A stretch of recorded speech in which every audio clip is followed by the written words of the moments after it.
On a Thomas Ménager qui est avec nous. Merci Thomas Ménager qui est là. Thomas Ménager, député sortant de la 4e circonscription du Loiret, qui a partagé une affaire sur les réseaux sociaux. Merci d'être avec nous Thomas Ménager. Comment ça va déjà ?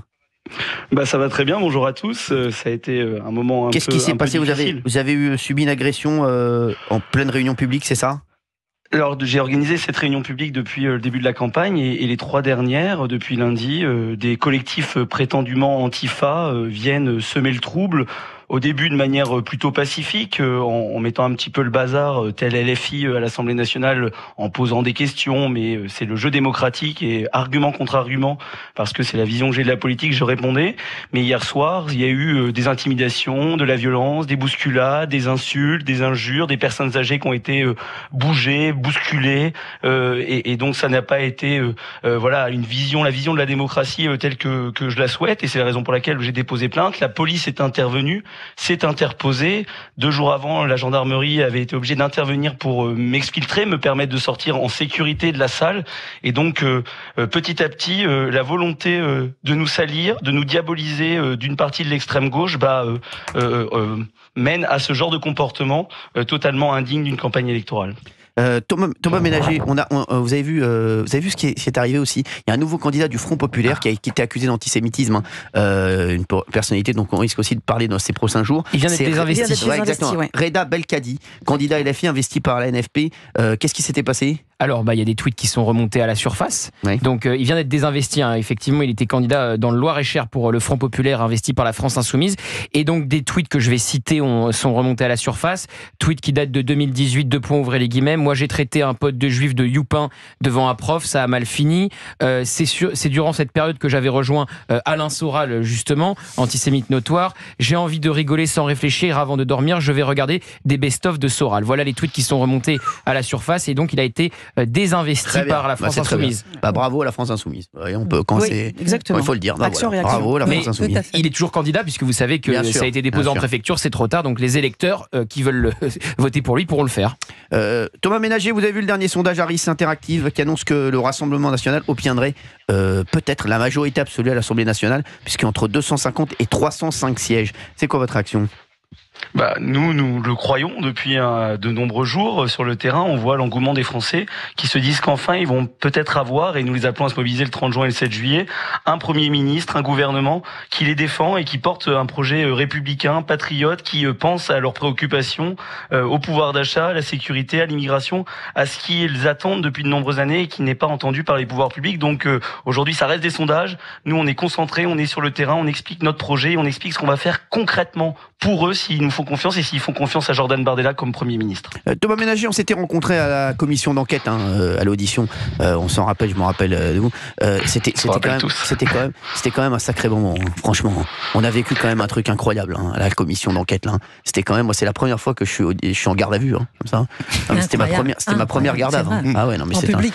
Mais le comportement de Monsieur Saint-Toul, indirectement, la violence de ses propos, des auditions, on le retrouve aujourd'hui dans cette campagne avec ce nouveau Front Populaire qui utilise à certains endroits les mêmes méthodes. Quand je vois quand même qu'on est dans une campagne où il y a un de nos candidats qui a été agressé sur un marché, qui a été hospitalisé, qu'un autre qui s'est fait renversé par une voiture, on comprend aussi que quand on utilise des termes violents, quand on a un comportement violent en toutes circonstances, ce qui s'est passé en commission d'enquête, ça mène à une société de haine envers ceux qui en plus font juste vivre la démocratie. On se présente à une élection, on laisse les Français choisir, et c'est ça la démocratie. Tout à l'heure Yann Moix l'a dit, c'est comme ça, c'est d'accepter que même si on n'est pas d'accord, même si c'est pas le résultat que l'on espérait dans les urnes, il faut accepter que les Français aujourd'hui mettent le Rassemblement National en tête des intentions de vote et puis en tête réellement des votes au moment des élections européennes il y a quelques jours. Vous avez vu qu'il y a énormément de personnalités des réseaux sociaux, personnalités sportives, personnalités politiques, bien entendu, DSK, François Hollande, Dominique de Villepin. J'ai pas cité les meilleurs. Aussi. Là, je peux vous dire que là, c'est la crème de la crème. Quand vous avez ça, vous êtes tranquille, vous êtes sûr de gagner. Quand il y a des mecs qui disent, faut pas voter pour eux, quand c'est DSK, Dominique de Villepin et François Hollande, vous êtes sûr que c'est bon. Là, je peux vous dire, vous pouvez crier victoire, vous pouvez aller sur là. Je te dis, non mais attendez, là c'est le trio gagnant là. Là je peux vous dire, franchement, là c'est le trio gagnant. Quand t'as les trois, t'es tranquille, c'est rideau, merci, allez, même plus besoin d'aller voter. On a eu les 3 champions qui ont dit de voter contre nous. C'est terminé. Mais Dominique de Villepin, c'est quand même, lui, c'est pas possible. Lui, non. Girouette. Bah non, mais lui, c'est plus qu'une girouette. Lui, de toute façon, il est devenu chroniqueur. Tous les mecs sont devenus chroniqueurs chez Quotidien. Vous avez marqué, tous les mecs qui n'ont plus aucun poids dans la politique deviennent chroniqueurs chez Quotidien. Tous ceux qui n'ont pas réussi à être chroniqueurs chez vous, oui, aussi, se transforment en chroniqueurs. J'ai pris Ségolène Royal, ils ont voulu prendre François Hollande. Ça leur coûte plus cher en cravate, en plus, elle est toujours tordue. Même sur son affiche de campagne, il a réussi à avoir la cravate tordue. Pour vous dire, c'est quand même, lui, quand on a un champion comme ça en France, faut pas le lâcher, lui. Lui, les Américains ne nous le prendront pas. Non, mais je vous le dis. Ah, mais non, mais lui, sans rigoler, lui, c'est quand même, c'est le champion des champions. C'est vraiment lui, mais lui, c'est toujours, il met que des lucarnes. Bam, bam, bam, bam. C'est un truc de fou. C'est le Cristiano Ronaldo de la politique. C'est un truc de fou. Je sais pas si ils font pas le cryogéniser, parce que lui, il faut le garder, lui. Lui, c'est notre hibernatus, lui. Alors lui, je peux vous dire, il faut le garder des années et des années. Thomas Ménager, donc quand vous avez toutes ces personnes qui disent qu'il faut voter contre vous, vous dites quoi ? On réagit un peu de la même manière que vous, on rigole et on se dit c'est ceux qui sont plantés sur toute la ligne, qui ont mis la France dans une situation catastrophique, ceux dont les Français ne veulent plus, qui appellent à un prétendu barrage républicain et en plus qui soutiennent des candidats qui sont tous sauf républicains. Enfin, je veux dire, à un moment, au-delà de ce candidat, cette exception qui a été désinvestie parce que là, à un moment, il pouvait plus faire autrement, on a encore Amal Bentoussi qui est candidate et qui dit que l'homophobie c'est une opinion comme une autre, on a le droit d'être homophobe en France, on a monsieur Raphaël Arnaud qui est fichesse, ouais. Donc à un moment, si ces gens assument, après avoir en plus exercé des fonctions telles que président de la République pour François Hollande, au final de se vendre, d'aller salir, comme un grand nombre de socialistes pour un plat de lentilles au point de soutenir des personnes qui sont antisémites, homophobes, telles que celles que je viens de vous citer.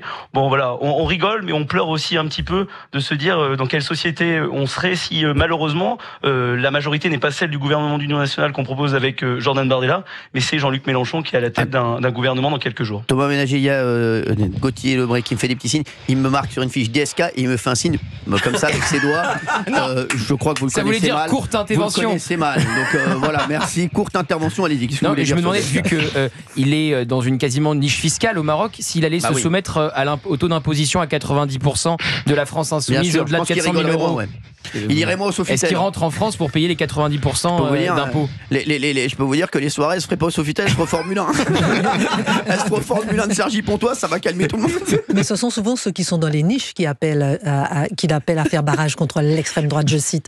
La niche des fonctionnaires, la niche des footballeurs qui sont milliardaires, la niche des intellectuels qui bénéficient de l'exception culturelle française, etc., etc. Que des niches. Le français, à la base, on l'oublie. Non, mais le français, qui disent aussi, il faut faire barrage au Front populaire. Alors aussi, en plus avec tout ce qui s'est passé depuis le 7 octobre, il n'y a aucun problème à dire qu'il faut faire barrage au Front populaire aussi. Ah bah non, le problème de DSK, c'est de dire qu'il faut choisir LFI plutôt que le RN. Oui, il a dit voilà. En fait... Entre le pire et le pire du pire, je choisis le pire. Exactement, il a dit qu'il faut voter en se bouchant le nez. Ouais. Non merci, on n'est pas dans une chambre au Sofitel, on va voter, c'est bon. Voilà. Non, on dit merci, non, c'est bon, merci. Thomas Ménager, merci d'avoir été avec nous sur Europe 1. Merci à vous, bonne soirée. Merci, vous aussi.